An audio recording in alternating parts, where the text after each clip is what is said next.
아주 유명한 질문인데요. 이제 한때도 유명한 질문이고 기독교인이 아닌 사람한테도 유명해서 뭐 계속 안 믿다가 30대 후반에 믿었으니까 안 믿던 이유기도 하고 믿은 다음에도 궁금한 질문인데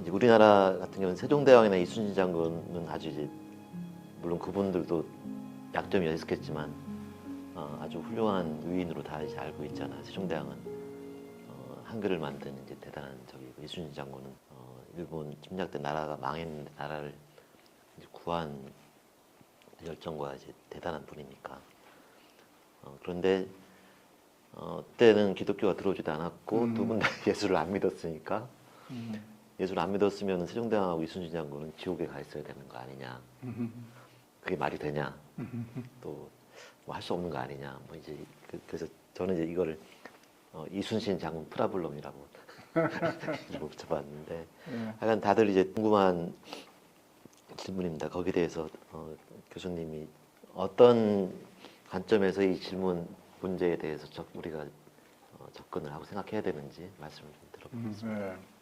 그런 질문이 제게 기독교 잡지의 어떤 기자가 전화로 제게 아마 물어봤을 거예요. 그래서 제가 전화로 몇 마디 답한 것이 지금 구원이란 무엇인가 책에 짧게 나와 있는데 오늘은 그것을 조금 더 깊이 있게 특히 이 평신도들의 신학적 사고 능력을 길러주는 방향으로 좀 토론을 해보려고 합니다. 전통적으로 이런 문제는 이른바 일반 계시, 일반 은총의 범주 안에서 다루어졌어요. 가령 로마서 1장 18절에서 32절에 보면은 바울이 하나님의 창조 세계, 하나님이 지은 이 피조 세계를 지으신 그 저자, 하나님의 이 능력과 하나님의 뜻과 하나님의 속성 이런 것이 충분히 알려졌다.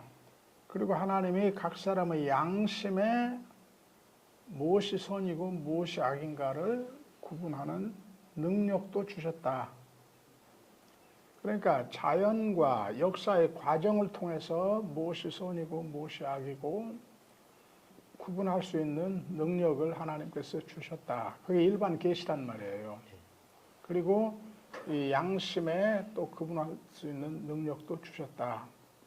그래서 참을 행하고 선을 행하고 참을 추구하고 그러니까 진리를 추구하고 진실을 추구하고 선을 행하고 악을 배격하고 이렇게 사는 것이 창조주의 뜻이다는 것을 알게 하셨다. 그래서 다 이런 지식이 있다. 이런 이 자연 계시, 일반 계시 또는 양심의 소리를 들어서 그런 지식을 가지고 있다. 그래서 어떤 사람들은 거기에 좀 더 호응해서 살아서 의를 좀 더 행하는 사람들이 있고 그런 하나님께서 자연과 양심에 주신 계시를 거스리고 악행을 함으로 해서 죄를 짓는 사람들이 있다. 그래서 이 최후의 심판 때 하나님께서 최후 심판 때 온 모든 사람들을 심판하실 텐데 그 사람의 행위대로 심판하신다. 그래서 의를 행한 자들은 구원하시고 악을 행한 자는 벌을 주신다. 행위대로의 심판. 그게 로마서 2장 6절에서 16절까지 우리가 행한 대로 심판을 받는다. 이렇게 바울이 가르쳐요.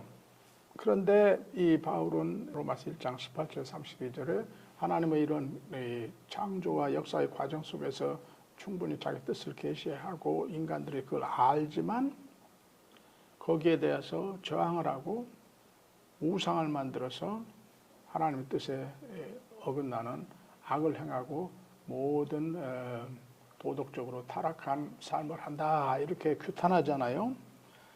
그러니까 이 창조와 역사의 과정 속에 있는 하나님의 일반 계시에 따라 하나님을 아는 지식이 모든 사람들에게 있는데 그 하나님을 아는 지식이 인간으로 하여금 그러기 때문에 우리는 창조주 하나님을 예배하고 그의 뜻에 순종해서 살아야 한다는 당위를 알아요.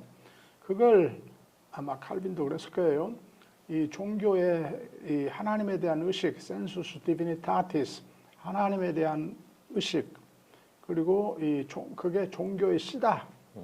이렇게 규정을 했어요. 그래서 우리가 하나님을 섬겨야 된다. 그 당위. 그런데 인간은 자기 주장하고 자기 뜻대로 살고자 하는 의지가 또 있어요. 내가 그걸 자기 주장의 의지라고 표현하는데 이 자기 주장의 의지. 그래서 하나님 일반 교수, 일반 은총에 의거해서 하나님을 예배하고 그의 뜻에 순종해야 된다는 당위와 자기를 주장하려는 인간의 의지가 변증법적으로 통합이 된 것이 우상숭배다. 그래서 우상을 만들어요. 그래서 우상을 만들어서 이 예배함으로 해서 그 하나님을 섬긴다는 의식도 당위도 만족시키면서 동시에 그 우상은 항상 철저히 나를 행복하게, 나를 부자되게 하고 나를 강하게 하고 나를 행복하게 하는, 나를 위한 신 되게 하는, 그게 종교다. 이런 가르침을 바울이 줍니다.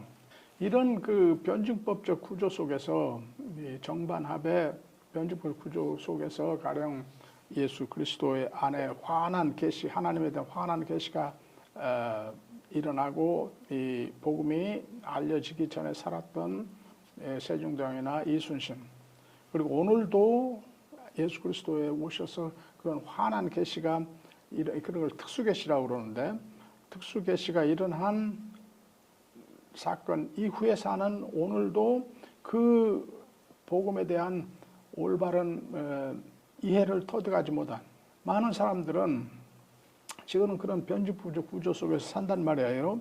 이런 구조 속에서 산 사람들이 앞에 이 창조주 하나님을 예배하고 그의 뜻에 순종해 살아야 된다는 당위에 의거해서 더 행위를 하며 살았느냐, 아니면 자기 주장하려는 인간의 의지, 근본 의지에 컨트롤되어 이웃을 해치고 자기 이익만을 쟁취하면서 살기 위해서 악을 행하고 자기 쾌락을 추구해서 도덕적으로 타락한 삶을 살았느냐, 이것에 대한 판단을 어떤 것이 더 컸느냐, 그것을 이 로마서 2장 6절에서 16절까지 하면 하나님의 최후의 심판에서 판단을 하신다. 그래서 그런 관점에서 우리가 지금 이야기한 세종대왕이나 이순신 같은 사람 구원 받았냐 안 받았냐, 그것에 대해서 우리가 생각을 해야 된다. 근데 물론 거기에 항상 전제는 우리가 그걸 알 수 있는 게 아니고 심판자는 하나님이고 구원과 징벌의 판결은 하나님이 하시는 거니까 우리가 알 수가 없는 거다. 그리고 그 사람들이 과연 이 하나님의 뜻에 더 합당하게 사는 것이 더 많았나, 아니면 자기 주장하며 사단의 통치를 받으며 살아가는 것이 더 많았나, 우리가 모르니까 함부로 누구는 구원 받았다, 누구는 받지 않았다 그렇게 말할 수도 없는 거다. 뭐 이런 거죠. 말로만 그리스도인, 말로만, 이름으로만 그리스도인, 그러니까 실제로 그리스도인으로 살지 않는 이 사람들의, 그러니까 이 그리스도 이름을 모르고 산 이순신 같이, 세종대왕 같이 선한, 우리 보기에 선한 일을 더 많이 하신 분을 하나님께서 어떻게 심판하실까? 그 질문을 하려면 그 반대 질문도 하라 이 말이에요.